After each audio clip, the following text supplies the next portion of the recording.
What's up, folks? So, not too long ago, I did a breakdown where I went through every single one of the 9 factions and I talked about the defining couple cards for each individual faction as a way to kind of define each one, talk about kind of the strengths and weaknesses of each one, and look at which cards new players should try to level, which ones experienced players should try to level up. Just kind of generally talk about it. Now, I wanted to follow that conversation up by going through each of the 9 factions and instead of looking at individual cards, look at the divining trait, and then also kind of talk a little bit about the lore accuracy. Because the developers of the game have said many times that they're going for a army in your pocket kind of effect. So I'm going to try to make this a little bit faster than the previous video, but should have some fun with it still. So we're going to go right down the list all the way through, talk again about the individual trait that defines each one, and then also how that sort of speaks to the lore and the way the faction plays in game, and if it kind of feels right. So right out of the gate, we're looking at Eldari. We've got the trait I would say is defining for Eldari is precision shot. This bad boy right here. When you deploy the card, it does immediately a ranged attack, or at the start of traits triggering, does a ranged attack for up to X amount of its ranged stat, up to max. Now, Eldari are famous for being a very fast, very maneuverable, very shooting ranged heavy faction in general. And that includes Drukhari, that includes Harlequins. They do have a little bit of play with melee. They're famous for having Psychers. But I do still think that ranged is kind of the defining trait of the faction. And that's kind of clearly defined here too, right? You've got Zephyrblade and Illic, both very much ranged focused, and then you've got Lilith, who is particularly on deploy action focused. So that's 3 out of the 6 warlords, 3 out of the 7 warlords. 3 out of the 6, who are really benefiting from that specific ability. With Lilith herself getting multiple uses, Illic using it to trigger his trait more consistently, and then Zephyrblade powering it up throughout the game. So the later in the game you play the cards with precision shot, the harder they'll hit. And yeah, I think that that is a really phenomenal way to sort of illustrate the speed and aggression of the faction, and the precision of it too. So they're known to be precise. I heard them described as a Swiss Army knife back in the day, where each individual tool was very good at one specific thing, but they were only good at that specific thing. And this was way back in second edition, where it was first introduced to the game. So that feels very accurate. I think top notch. The zippy quickness of the faction demonstrated, and also their ranged proclivities demonstrated as well. And they have a lot of cards with that trait. And none of these are going to be the majority of cards in the faction, of course, because they all have mixtures of traits. But that, I think, should help illustrate where I'm going with the rest of the video. So that's Eldari. They do have, again, the powerful Psychers and the Psychic Warlord. Their melee is not bad, and they've got the Melee Warlord. They've got the general all-round Warlord that could also benefit from ranged, but likes kind of a mix in Rakarth. So really, there's nothing taking away from Eldari being a ranged-focused faction, and they're clearly very, very good at ranged. So, easy pick. Next up, kind of equally easy, is Necrons, the Undying Menace. And no surprise at all, I think for Necrons, the single defining trait is going to be Medicae. Honorable mention to shields and regen, but still, generally speaking, the whole sort of ideal of the faction is that they don't die. And in Warhammer Combat Cards, they have some of the most durable decks, and they have several survival ability ranked, or survival emphasizing warlords, like the Corpse Lord, your base starter warlord, adds additional healing to every card in the deck. The Manifest Nightmare helps decrease the incoming damage you're taking, further emphasizing the durability. Trazen has shields, and then these two both have a built-in taunt card that deploys when they're played, further emphasizing durability. Then you've got the 2 damage-focused warlords, but they're by far in the minority behind the defensive warlords. And Trazen also doubles up that defense by giving you additional cards that you steal from your opponent. So he's still fairly defensive-focused as well. And it's no surprise at all that Necrons have a crazy number of Medicae cards. So it's not just the defining trait of the faction, but they have just a massive pool of cards that does this. And this isn't even all of them. I think there are a couple that I don't have. But this is just very clearly defines that they have Medicae coming out of their ears. And I really like that. That's very, very cool. I think that emphasizes the kind of slow, plodding nature of the historical Necrons. Because when they were originally introduced into the game, they were very, very basic and really focused on just being undying, unkillable. They really didn't have very much unit variety, but the early Necrons had just crazy abilities to get back up. There were basically no limits to reanimation protocols. So you had nothing but basic warriors, immortals, and flayed ones, but the suckers just would not die. So they're a much more interesting faction now. They've got a lot more variety. They have a lot more to them, but still that core principle of being that undying legion from space is really very much emphasized both on the tabletop, in the lore, and then of course also in Warhammer Combat Cards. So nailed on this one too. Good job. Next up, this is a bit of a weird one. Now, every single one of the warlords is emphasizing ranged attacks, with the honorable mention to Vahl, who's a little more flexible, and secondary honorable mention to Farsight, who doesn't really emphasize any trait aside from his own personal melee. But the faction itself really emphasizes ranged attacks. They're starting to flesh this out more, both in the tabletop and then also in Warhammer Combat Cards, where they really are able to be a little bit more adaptable and do more melee and more mix of both. But very much a ranged focused faction. And it's tempting to say the defining trait for Tau is Taunt, because the defining cards are, again, those 3-point Taunt cards, but I would say the defining trait for Tau is Barrage. Because, again, they're ranged focused. They don't have that many cards with Barrage, but these are cards you're going to see in basically every single deck some way or another. Not as much in the melee focused decks, but again, those are by far the minority. So I think that the precision shot really belongs to Eldari, because it is that faster mechanic where Tau are a little bit more like set up a gun line and sit there. And so Barrage really more emphasizes the set up a gun line and sit there, and really is highlighted with the individual warlords as well, right? So Darkstrider gets extra attacks with Barrage, and it's just utterly devastating with Barrage. Shaz-O just adds more to the firepower, really emphasizing that siege mechanic going on. Shadow Sun encourages cards not to move, so something fast and precision shotty doesn't necessarily make sense. So I do feel like Barrage is the defining trait of the faction, which is funny because that's contradictory, because the defining card of the faction that I talked about doesn't have it. But that's kind of the same for the others too. So it's like it's good. That's definitely the defining trait for Tau, and being such an artillery stationary gunline focused faction, that really tracks. And again, much like Necrons, they've been tweaked a lot over the years to be a lot more adaptive, a lot faster, have a lot more varied playstyle, but still that core mechanic of sit back and shoot everything, and not aim particularly well at first until you have marker lights, still holds. And so I still think that is kind of the defining thing about the Tau as well. So nailed that too. Spoilers, I don't think that any of these mechanics don't fit the faction on the tabletop and in the lore, but we'll get to that.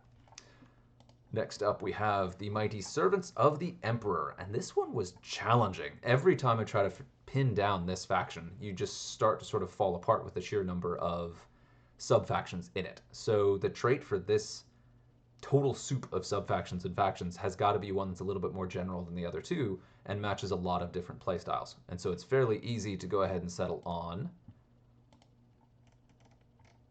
Inspiring Presence.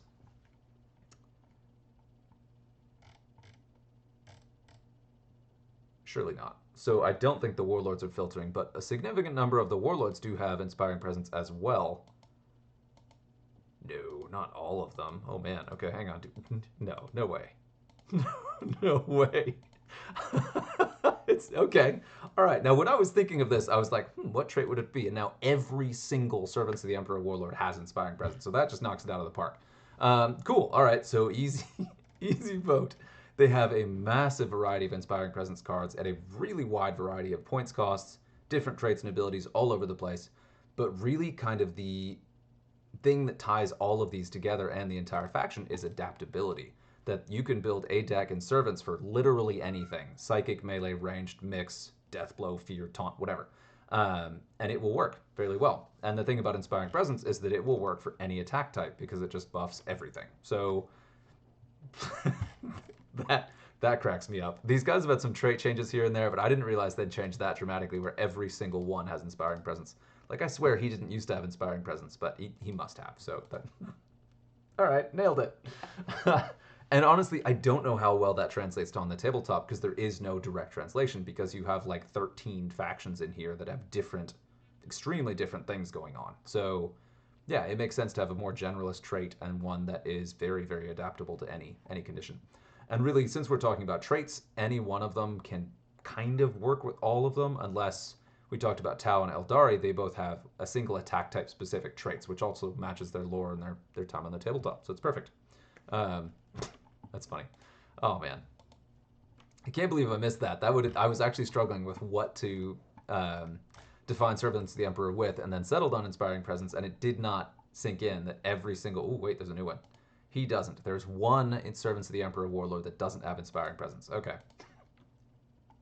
there we go. Space Marines. Ooh, this was a really hard one. Similar to Servants of the Emperor, you have just a ton of variety here, and they have really strong examples of every single trait, every single deck type, every single kind of sub-faction flavor. Anything you want to build the Space Marines, you get, which is perfect in terms of tabletop and lore because they're the faction designed to be the anybody faction. Anybody can have a Space Marine chapter, sub-faction, playstyle that they like, or build something around a specific kind of Space Marine or a homebrew Space Marine that matches what they want. And that's a really cool thing about Space Marines, but makes something, again, like pinning down some specific thing about them very challenging. But I think it is fairly clear that for Space Marines, their defining trait is going to be Furious Charge. They tend to be melee-centric, they tend to have a lot of hard-hitting cards, they have a lot of cards that can do this across the entire cost spectrum, and it's very much the idea of being the vanguard army of the Imperium, that they are very face punchy and have some really big stuff that charges in face first. I think about some of the most defining melee decks. You can't talk about defining melee decks or high meta decks in Warhammer Combat Cards without talking about melee Marines. And they've got a bunch of warlords that really benefit from the trait as well. I'd say every single one except Tolmaron, kind of, because he can have a little sneaky Furious Charge.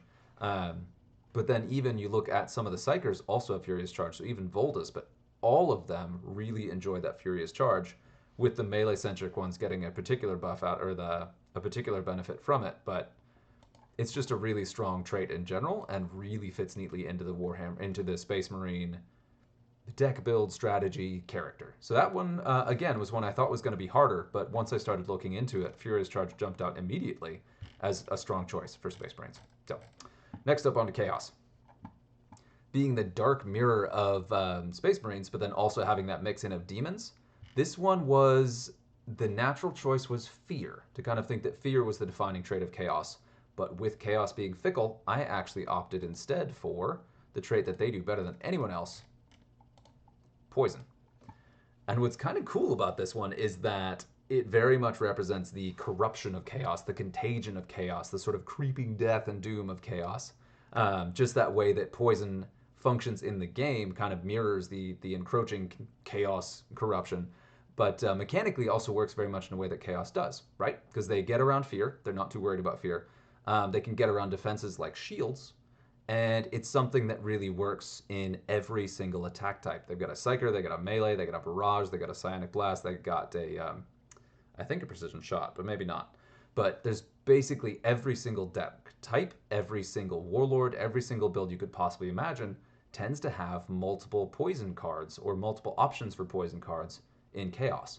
And the more I thought about that, the more I was like, yeah, we got a lot of options that could do that. And again, that mechanically and lore thing where it's really very appropriate. And it's not fast like Furious Charge or Precision Shot. It's not attack type focused, so they can be all over the place, representing the fluctuation and the flexibility of Chaos itself.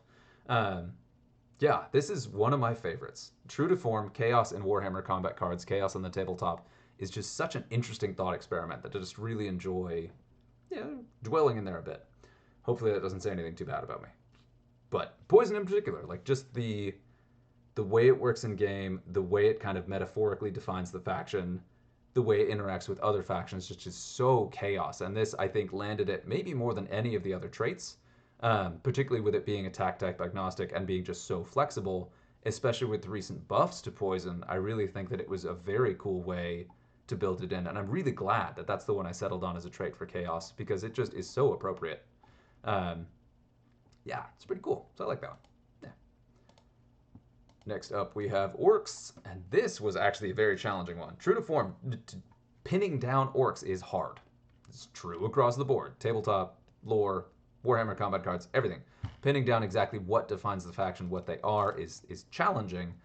And so I still haven't fully come to terms with this one, but I do think that the defining trait of Chaos is, of Orcs is Berserk.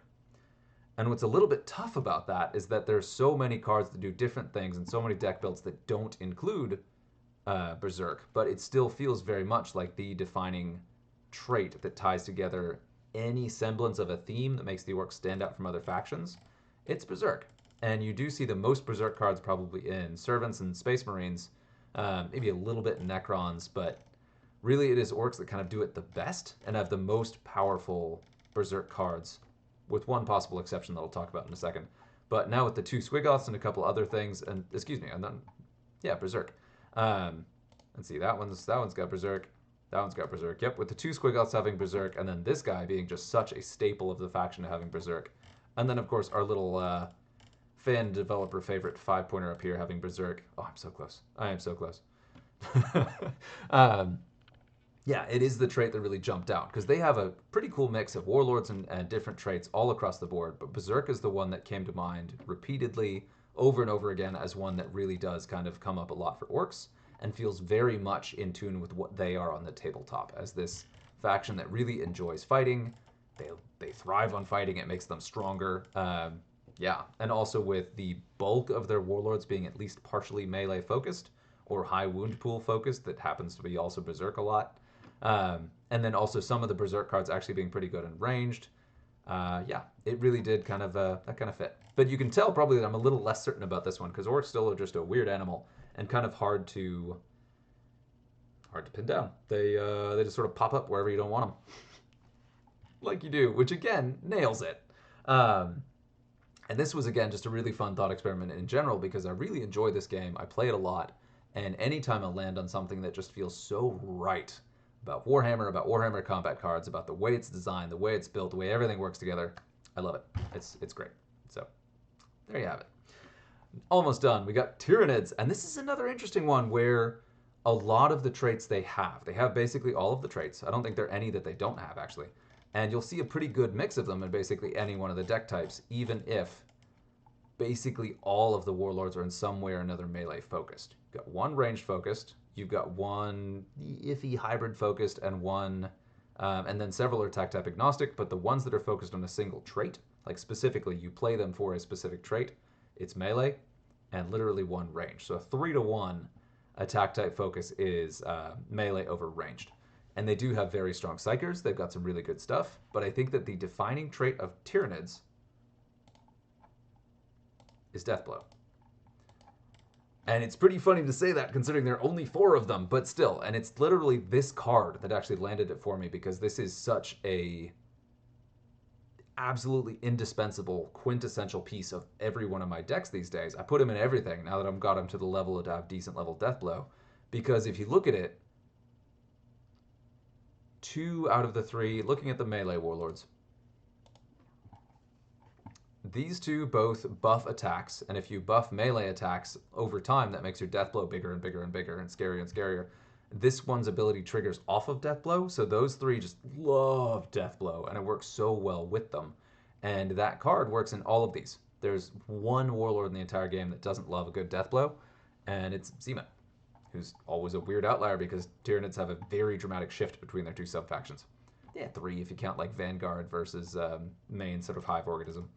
But yeah, looking through this, I didn't really find any other trait that jumped out, and in part because they have such a good mix of traits, where they have a couple really good examples of every single trait, but none of them really felt essential to the faction. Even something like Fear, they actually don't have all that many Fear cards that pop up together.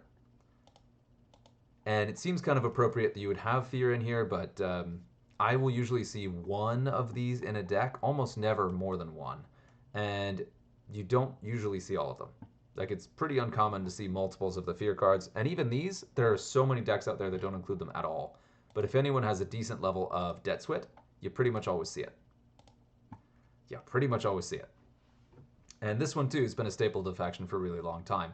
But it also sort of felt even more appropriate to define Deathblow as, like, the core trait of Tyranids, because you think about it, where even if you kill Tyranids, you give them more biomass and they get more out of it. Even if you kill something, it brings stuff down with it. So while he doesn't technically have Deathblow, on that sort of, from there where like killing something also has a consequence, really felt appropriate to Old One Eye as well, who is one of the named characters of the faction, who's one of those sort of key cards of the faction. endless, and you could say the defining ability of the faction is endless. We'll go ahead and do an honorable mention for that one. But I do think that other factions do endless better. And I think that in general, only one of the Tyranid Warlords really wants endless cards, and that's going to be your Supreme Commander Gosar. The others could take it or leave it, but all of them benefit from that death blow. Yeah, but again, just the big thing being, just like the xenomorphs that inspired them, you kill one, you get the acid blood. So there's always a downside to killing the Tyranids. Even if you're winning, you're kind of losing. And that's something that really felt appropriate in that death blow card. So honestly, I would love to see that explored more. I would love to see more death blow in the Tyranid faction. I think there may be some that I don't have in here, but maybe not. But just because it feels so appropriate for the faction, more appropriate than any of the other traits that I really looked at. Oof, man, what a nasty piece of work.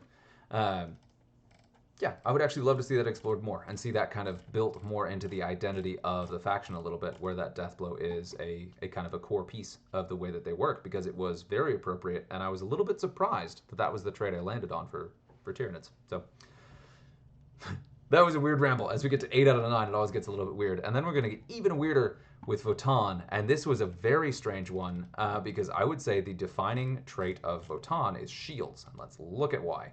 So we've got a tiny card pool, and this is probably no surprise at all. But then we look at the trait of shields. It's a huge chunk of shielded cards. From a tiny pool of cards, massive number of shields. And again, that fits the lore because the Votann are very precious with their own lives. They don't want to lose anyone. So it would really make sense that it would be a very defensive, very like protectionist, very defensive-minded faction. So this tracks, which is pretty funny because their traits all kind of depend on losing stuff, but they don't have any endless. Yeah, so mechanically that actually makes them a very challenging faction because the shields don't actually work all that well with the way you want to play them, except that their raw stats are quite good. So yeah, this was another funny one to land on because I really don't play around the shields that much. A lot of the cards that I have with shields are either quite low level or just don't fit into the way I want to play the faction. I like to do them a little bit more shooty and a little bit less melee. But yeah, as these guys level up, as my collection kind of improves, I am going to have to kind of revisit that, and we'll see what happens down the road. So that's it for all 9 factions, their defining traits. I would love to hear what you think. Hopefully this was fun. I really enjoyed making this video. I really enjoyed thinking about this video. And yeah, good times. Till next time.